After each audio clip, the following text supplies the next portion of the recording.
नमस्कार मेरे प्यारे दोस्तों। आशा करते हैं आप सभी स्वस्थ और मस्त होंगे और अपने अध्ययन को जारी रखते हुए आप लोग निरंतर अध्ययन कर रहे हैं।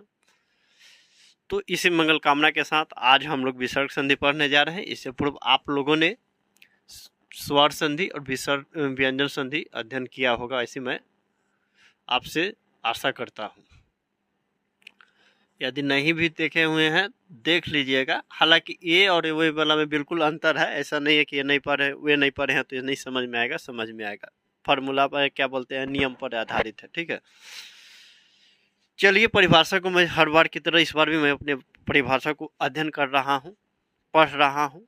पढ़ई तनी ठीक बा, हमने के ठेठ भाषा जे भोजपुरी जे बा ओकरा में ना बातचीत होके ना तो लागला कि कुछ अपन छूटता, कुछ हमने के उस चीज के छोड़ रहल बानी जौन के हमने के बिहार के बिहारीपन होने में गर्व जे बा महसूस करावला। ठीक बा, जब विसर्ग के मेल किसी स्वर या व्यंजन वर्ण के साथ मिलकर जो विकार उत्पन्न हो उसे विसर्ग संधि कहते हैं। स्वर से हो या व्यंजन से मिलकर, लेकिन इसका उसके बाद जो विकार स्वर देखिए, स्वर से हो या व्यंजन से हो, विसर्ग या विसर्ग का यही चिन्ह है तो उसको विसर्ग संधि ही कहते हैं। ठीक है, सब अलग अलग था ना। जैसे निह जोड़ फल निष्फल, निह जोड़ चय बराबर क्या हुई, निश्चय। प्रातः जोड़ कल, प्रातः जोड़ कल, प्रातः कल। नियम क्या कह रहा है भाई? पहला, यदि विसर्ग के बाद च छ हो तो विसर्ग का तलाप स, और ट ठ हो तो मूर्धन्य स, और त थ हो तो स दंश स में हो जाता है। देखिए परिवर्तन इधर देख लीजिए, चाहे इधर से ही देखिए ना। देखिए पहला क्या कर रहा है, विसर्ग प्लस च हो या छ हो तो तलाब स। दूसरा कह रहा है कि विसर्ग जो ट हो या ठ हो तो दंत स। तीसरा कह रहा है विसर्ग त हो या थ हो तो भैया क्या हो जाएगा, दंत स। जैसे निह जोड़ चय निश्चय हो गया, धानु जोड़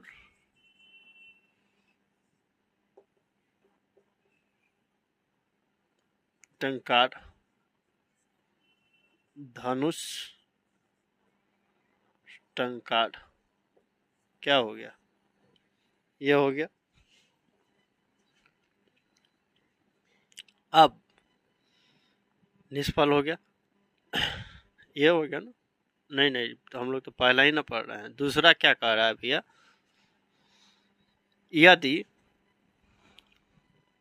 भाई ये अभी हम लोग अब दूसरा पढ़ रहे थे, दूसरा का हो गया भैया, ये दूसरा का होगा नियम। यदि विसर्ग के पहले इकार या उकार आए और विसर्ग के बाद का वर्ण क ख प फ हो तो विसर्ग का स हो जाता है। ये दूसरा का ही है।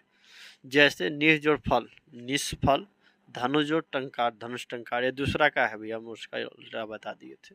प्रातः जोड़ कल होगा इसका, प्रातः जोड़ कल विसर्ग हट जाएगा। नहीं नहीं, प्रातः काल भी नहीं होगा। निश्चय हो गया, निष्फल होगा, निरोग होगा।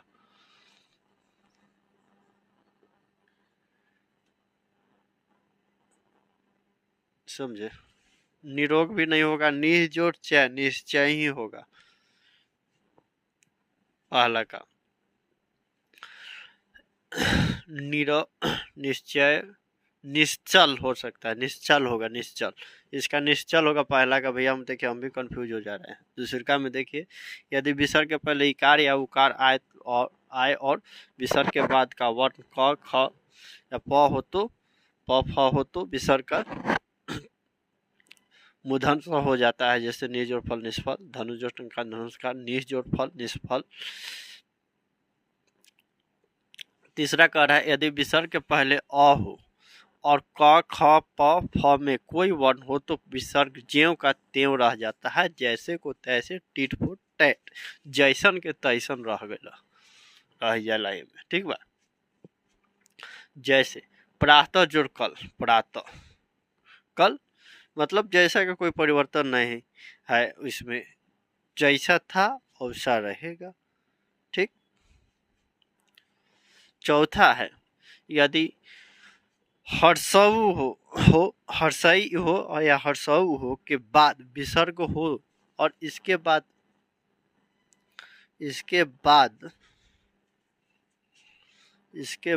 क्या है भैया, आए तो र आए तो ई का ऊ हो जाता है, हर्षऊ का हर्षई का हर्षऊ हो जाता है, दीर्घऊ ई का दीर्घऊ हो जाता है और विसर्ग लुप्त हो जाता है। जैसे नी जोड़ रो, निरो र है यहाँ, नी जोड़ रोग तो निरोग हो जाएगा, दीर्घई हो जाता है। इसमें ई वाला समझे हैं कि नहीं, क्या कह रहा है, यदि ई हर्षई हो या हर्षऊ हो के बाद विसर्ग हो और इसके बाद र आए तो हर्षई का हर्षऊ हो जाता है, दीर्घऊ का दीर्घऊ हो जाता है और विसर्ग का लुप्त या विलुप्त हो जाता है। ठीक है भैया। इसके बाद हम लोग देखते हैं, ये सब भैया ध्यान देने वाली है, नियम पर पढ़िएगा समझिएगा तब बिल्कुल ट्रिग्नोमेट्री की तरह है। मैथ में जैसे हम लोग उसका फार्मूला होता है ना, एक एक एप्लीकेशन होता है, आपका क्या बोलते हैं, डिफ्रेंसिएशन का हो जाता है, मेंसुरेशन का हो जाता है, सर्कल का हो जाता है, ये सब उसी तरह ही है। ठीक है। इसको आप लोग जहाँ लिखते हैं लिख लीजिए या स्क्रीनशॉट ले ले। देखिए भैया, विसर्ग संधि का 5वां नियम पढ़ने से पूर्व हम लोग थोड़ा सा दूसरा पहला नियम पर थोड़ा सा हम लोग ध्यान दे देते हैं। कारण क्या है कि देखिए इसमें उस समय जब हम बता रहे थे तो पहला के ही उदाहरण हम बताने लगा कि भाई दूसरा में है, थोड़ा एक जैसा था तो थोड़ा उसी में मैं कंफ्यूज हो गया। देखिए क्या था पहला नियम, क्या था, क्या हाँ मैं लिखूं, हाँ, यदि विसर्ग के बाद च छ हो तो तालाब स, ट ठ हो मूर्धन स, त थ हो तो दंत से स में हो, विसर्ग के बाद परिवर्तन हो जाता है। ठीक है। विसर्ग के बाद होता, यहाँ विसर्ग, यहाँ विसर्ग हो गया। तो यही था जो नियम हो, जो उदाहरण बताए थे, जो धनु जोड़ टंकार, यही ना था। तो यहाँ पर धनुष टंकार हो जाएगा। ठीक है। ये हो गया। 5वां नियम आते हैं, यदि विसर्ग के पहले अ और आ को छोड़कर, यदि विसर्ग के पहले अ और आ को छोड़कर कोई दूसरा स्वर आए और विसर्ग के बाद कोई स्वर हो या किसी वर्ग का तृतीया क्या हो जाएगा, तृतीया ग, चतुर्थ घ, या मतलब कोई वर्ग का, ये नहीं क बता रहे हैं, हर वर्ग का तृतीया चतुर्थ या पंचम वर्ण हो या य र ल व हो तो विसर्ग के स्थान पर र हो जाता है, विसर्ग के स्थान पर र हो जाता है। बात समझे। यहाँ पर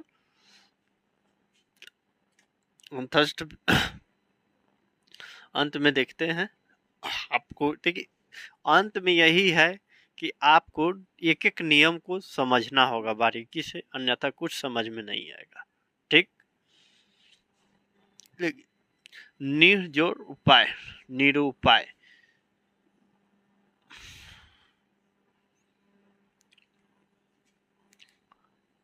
यही ना है।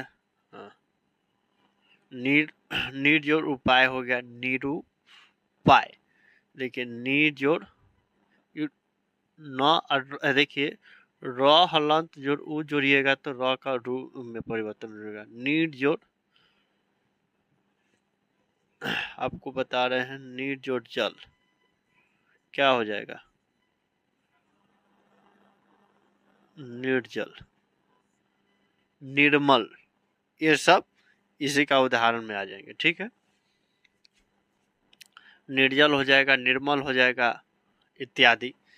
छठा नंबर देखिए, यदि विसर्ग के पहले अ आए और उसके बाद किसी वर्ग का तृतीय, चतुर्थ या पंचम वर्ण आए या य र ल व ह रहे तो विसर्ग का उ हो जाता है। इसमें र में परिवर्तन हो रहा था, इसमें उ में परिवर्तन होगा। जैसे मन जो रथ, मनोरथ, यश जोरदा, यशोदा। ठीक है। पायोधर, पायोधर इत्यादि। ठीक है। सातवां कह रहा है नियम, यदि विसर्ग के आगे या पीछे अ हो तो पहला अ और विसर्ग मिलकर पूर्व नियम 6 के अनुसार ही ओकार हो जाता है। नियम 6 की तरह ओकार हो जाता है और बाद वाले अ का लोप होकर उसके स्थान पर लुप्तकार चिन्ह होता है का लग जाता है। जैसे प्रथम जो अध्याय, प्रथमो अध्याय इत्यादि। इसका उदाहरण कम रहता है। ठीक है।